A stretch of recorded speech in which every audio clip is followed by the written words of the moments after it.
This company tripled its revenue in 5 years.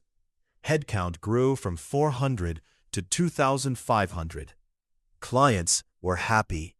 Investors were impressed. And yet, something inside the organization was quietly breaking. What if I told you the biggest risk to this company's future wasn't market competition, but the way it was managing its people? If you work in HR, this story might feel uncomfortably familiar. Let's call the company Solutions, a fast-growing, technology-enabled services firm. Every quarter brought new wins, new clients, new roles, new leaders. HR was constantly hiring, onboarding, rolling out policies, and managing performance cycles. The leadership mantra was simple: move fast, deliver results, we'll fix the rest later. And on paper, it worked. But here's what didn't show up on dashboards. Let me pause the story here. As HR professionals at this stage of growth, what early warning signs would you start watching for? Beyond revenue, beyond headcount. Think about that for a moment.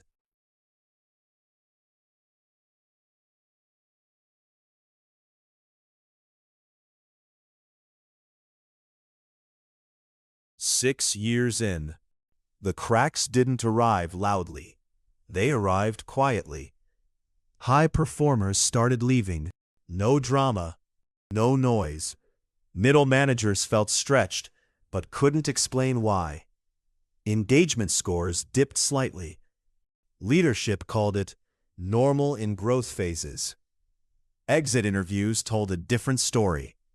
No clarity, too much pressure. No one listens anymore. HR raised concerns, slightly firmer. The response? Let's get through the next quarter first. Let's pause again. When HR sees the risk, but leadership doesn't feel the urgency, what is HR's responsibility at that moment? Do you reframe the data? Escalate differently? Push harder? Or wait, because what happened next forced the conversation.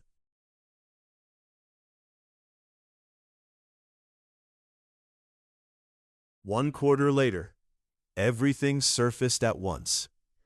A key client escalated delivery issues. 2 senior leaders resigned within weeks. Attrition spiked in roles the business couldn't afford to lose.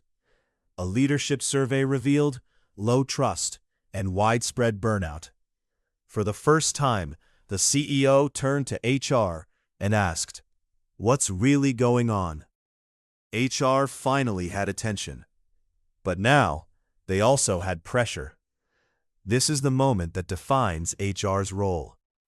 If you were the CHRO right now, where would you start? Leadership capability? Culture reset? Organization structure? Performance management? And just as important, what would you not start with?